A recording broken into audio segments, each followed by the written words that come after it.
ॐ गणानां त्वा गणपतिगुं भावामहे कविं कवीनामुपमस्रवस्त्रमं ज्येष्ठराजं ब्रह्मणां ब्रह्मणस्पतानः शृण्वन्नोतिभिः ॐ श्रीमहागणाधिपतये नमः। सद्यो जातं प्रपद्यामि सद्यो जाताय वै नमो नमः।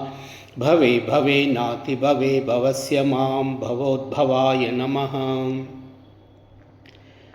वामदेवाय नमो ज्येष्ठाय नमः श्रेष्ठाय नमो रुद्राय नमः कालाय नमः कलविकरणाय नमो फलविकरणाय नमो भलाय नमो भलप्रमदनाय नमः सर्वभूतदमनाय नमो मनोन्मनाय नमः। अघोरेभ्यो दघोरेभ्यो घोरघोरतरेभ्यः सर्वेभ्यः सर्वशर्वेभ्यो नमस्ते अस्तु रुद्ररूपेभ्यः। तत्पुरुषाय विद्महे महादेवाय धीमहि तन्नो रुद्र प्रचोदयात्। ईशान सर्वविद्यानां ईश्वर सर्वभूतानां ब्रह्माधिपति ब्रह्मणोऽधिपति ब्रह्मा शिवो मे अस्तु सदाशिवो। ॐ निधनपतये नमः निधनपतान्तिकाय नमः। ऊर्ध्वाय नमः ऊर्ध्वलिङ्गाय नमः। हिरण्याय नमः हिरण्यलिङ्गाय नमः। सुवर्णाय नमः सुवर्णलिङ्गाय नमः। दिव्याय नमः दिव्यलिङ्गाय नमः। भवाय नमः भवलिङ्गाय नमः। शर्वाय नमः शर्वलिङ्गाय नमः। शिवाय नमः शिवलिङ्गाय नमः। ज्वलाय नमः ज्वललिङ्गाय नमः। आत्माय नमः आत्मलिङ्गाय नमः। परमाय नमः परमलिङ्गाय नमः। भवाय देवाय नमः शर्वाय देवाय नमः। ईशानाय देवाय नमः। पशुपतये देवाय नमः। रुद्राय देवाय नमः। उग्राय देवाय नमः। भीमाय देवाय नमः। महते देवाय नमः। नमो हिरण्यभाववे हिरण्यवर्णाय हिरण्यरूपाय हिरण्यपतये अम्बिकापतये उमापतये पशुपतये नमो नमः। नमो हिरण्यभाववे हिरण्यवर्णाय हिरण्यरूपाय हिरण्यपतये अम्बिकापतये उमापतये पशुपतये नमो नमः। नमो हिरण्यभाववे हिरण्यवर्णाय हिरण्यरूपाय हिरण्यपतये अम्बिकापतये उमापतये पशुपतये नमो नमः। नमः सोमाय च रुद्राय च नमः धाम्राय च अरुणाय च नमः शंगाय च पशुपतये च नमः। उग्राय च भीमाय च नमो अग्रे वदाय च दूरे वदाय च नमो। हन्त्रे च हनीयसे च नमो। वृक्षेभ्यो हरिकेशेभ्यः नमः। ताराय नमः शम्भवे च मयोभवे च नमः। शङ्कराय च मयस्कराय च नमः। शिवाय च शिवतराय च नमः। तीर्थाय च कूल्याय च नमः। पार्याय च पार्याय च नमः। प्रतरणाय च उत्तरणाय च नमः। आतार्याय च आलाध्याय च नमः। शप्याय च फेन्याय च नमः। सिकत्याय च प्रवाहाय च।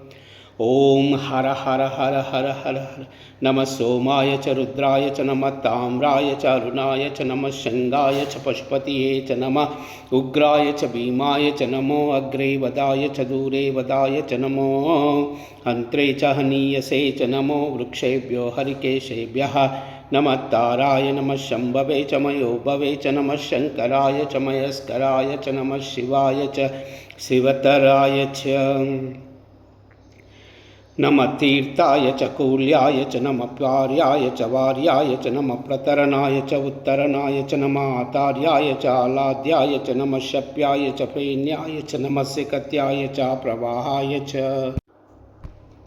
ओम हर हर हर हर हर नमः सोमाय च रुद्राय च नमः ताम्राय च अरुणाय च नमः शंगाय च पशुपतये च नमः उग्राय च भीमाय च नमो अग्रे वदाय च दूरे वदाय च नमो हन्त्रे च हनीयसे च नमो वृक्षेभ्यो हरिकेशेभ्यः नमः थाराय नमः शम्भवे च मयोभवे च नमः शंकराय च मयस्कराय च नमः शिवाय च शिवतराय च नमः तीर्थाय च कूल्याय च नमः पार्याय च वार्याय च नमः प्रतरणाय च उत्तरणाय च नमः आतार्याय च आलाद्याय च नमः शप्याय च पेन्याय च नमः सिकत्याय च प्रवाहाय च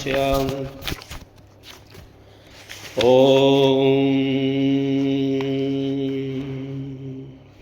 त्र्यम्बकं यजामहे सुगन्धिं पुष्टिवर्धनम् उर्वारुकमिव बन्धना मृत्योर्मोक्षीयमामृता ॐ त्र्यम्बकं यजामहे सुगन्धिं पुष्टिवर्धनम् उर्वारुकमिव बन्धना मृत्योर्मोक्षीयमामृता ॐ त्र्यम्बकं यजामहे सुगन्धिं पुष्टिवर्धनम् उर्वारुकमिव बन्धना मृत्योर्मोक्षीयमामृता ॐ नमस्ते अस्तु भगवन् विश्वेश्वराय महादेवाय त्र्यम्बकाय त्रिपुरान्तकाय त्रिकाग्निकालाय कालाग्निरुद्राय नीलकण्ठाय मृत्युञ्जयाय सर्वेश्वराय सदाशिवाय श्रीमन्महादेवाय नमः। ॐ नमो ॐ जातवेदसे सुनवाम सोममराति यतो निदहाति वेदः स न पर्षदति दुर्गानि विश्वा नावेव सिन्धुं दुरितात्यग्निः तामग्निवर्णां तपसा ज्वलन्तीं वैरोचनीं कर्मफलेषु जुष्टां दुर्गां देवीकुं शरणमहं प्रपद्ये सुतरसितरसे नमः। अग्ने त्वं पारयानव्यो अस्मान् स्वस्तिभिरति दुर्गानि विश्वा पूश्च पृथ्वी बहुलानउर्वी भवातौकायतनयाय संयोः विश्वानि नो दुर्गः जातवेदसिन्धुर्ननावादुरितातिपर्षि अग्ने अत्रिवन्मनसा गृणानोऽस्माकं बोध्यविता तनूनां पृतनाजितगुं सहमानमुग्रमग्निगुं ह्युवेम परमात् सदस्यात् स नत्पर्षदति दुर्गानि विश्वा क्षामद्देवो अतिदुरितात्यग्निः प्रत्नोषिकमीड्यो अध्वरेषु सनाश्च होतनव्यश्च सत्सि स्वाञ्चाग्ने तनुवं पिप्रियस्वास्मभ्यं च सौभगमाय जस्वा गोभिर्जुष्टमयिजो निषिक्तं तवेन्द्र विष्णोरनुसञ्चरेम नाकस्य पृष्ठमभि संवसानो वैष्णवीं लोकैहमादयन्ताम् ॐ कात्यायनाय विद्महे कन्याकुमारी धीमहि तन्नो दुर्गी प्रचोदयात्। ॐ कात्यायनाय विद्महे कन्याकुमारी धीमहि तन्नो दुर्गी प्रचोदयात्। ॐ कात्यायनाय विद्महे कन्याकुमारी धीमहि तन्नो दुर्गी प्रचोदयात्।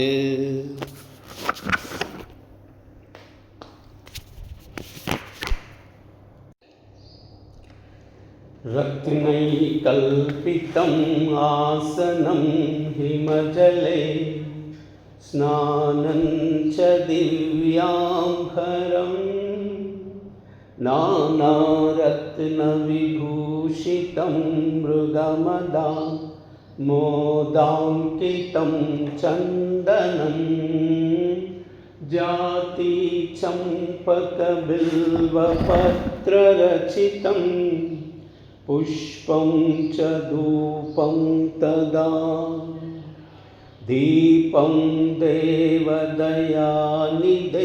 पशुपते हृत्कल्पितं गृह्यताम्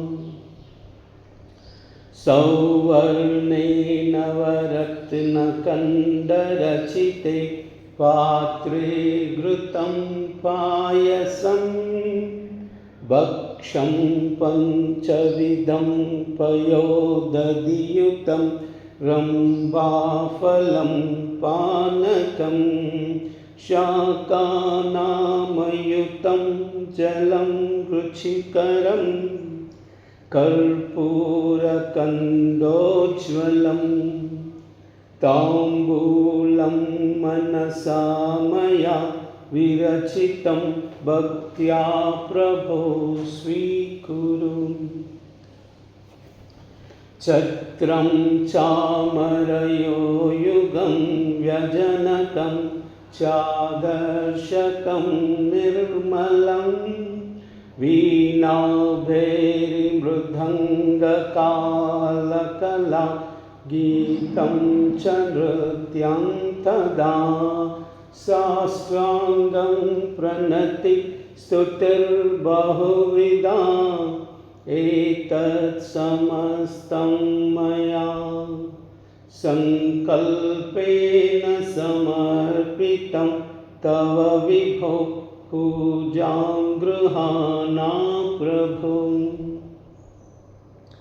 आत्मा त्वं गिरिजामति सहचरा प्राणा शरीरं गृहं पूजा ते विषयोपभोगरचना निद्रा समाधिस्थिति संचारपदयो प्रदक्षिणविधि स्तोत्राणि सर्वा गिरो यद्यद् कर्म करोमि तदखिलं शम्भो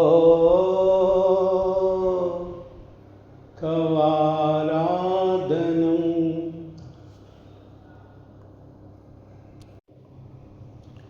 यद्यद् कर्म करोमि तदखिलं शम्भो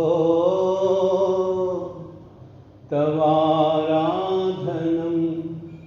यद्यद् कर्म करोमि तदखिलं शम्भो तवाराधनम्।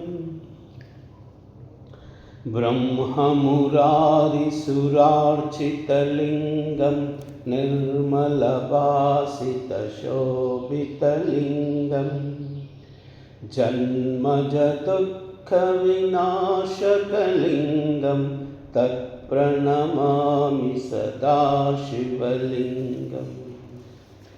देवमुनिप्रवरार्चितलिङ्गं कामदहन करुणाकरलिङ्गं रावणदर्पविनाशकलिङ्गं तत्प्रणमामि सदा शिवलिङ्गं।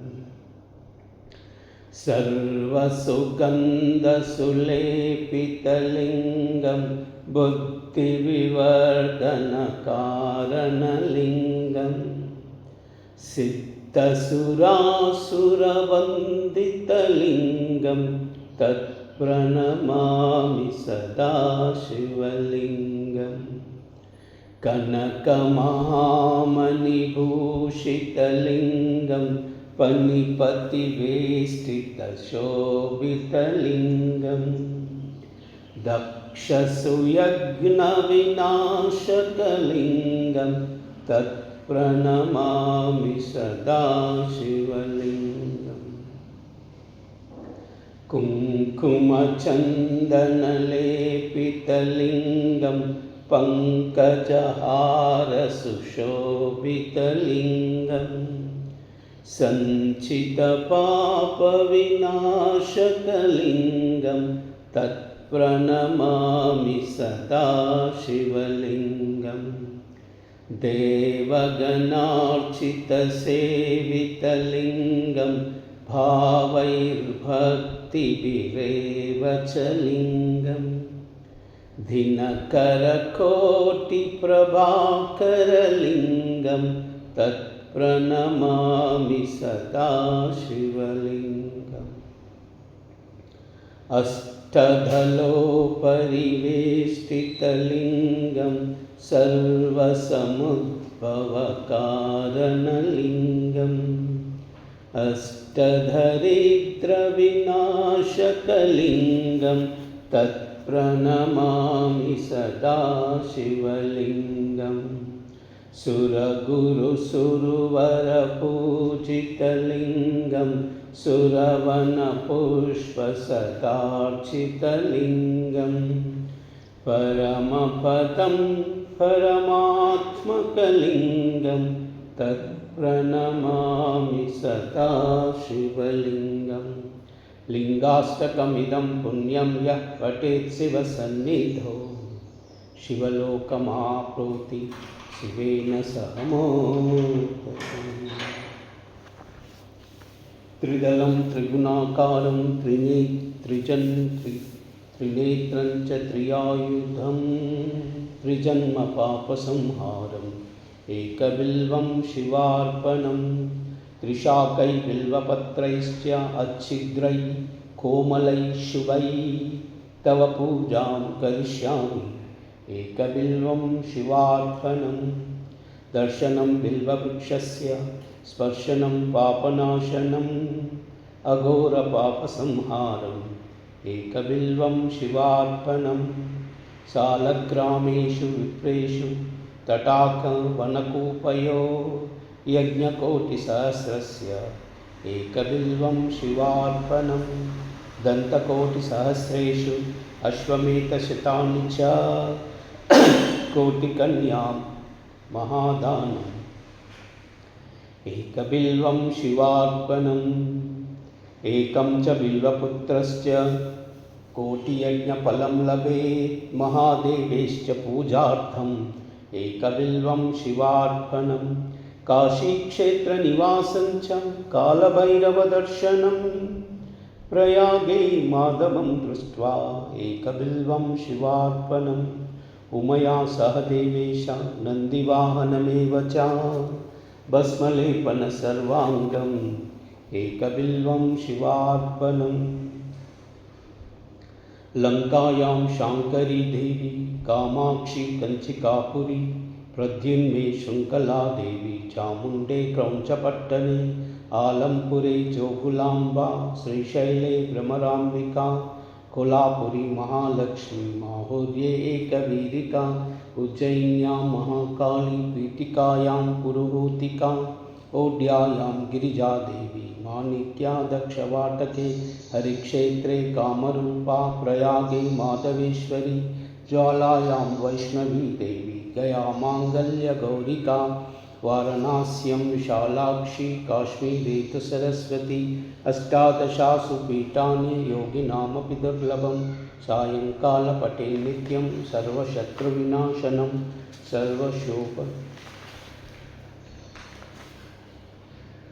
सर्वरोगहरं दिव्यं सर्वसम्पत्करं शिवम्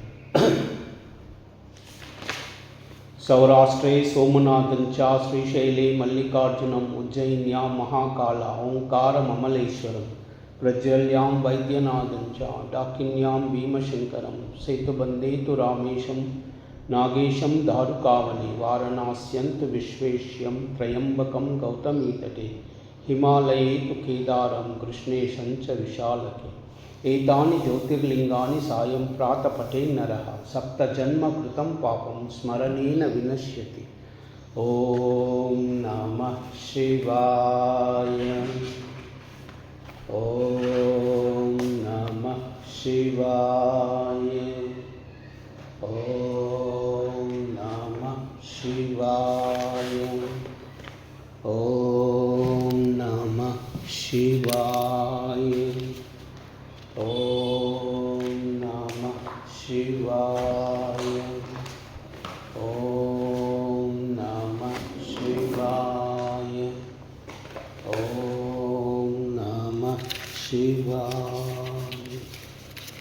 ॐ नमः शिवाय। ॐ नमः शिवाय। ॐ नमः शिवाय। ॐ नमः शिवाय।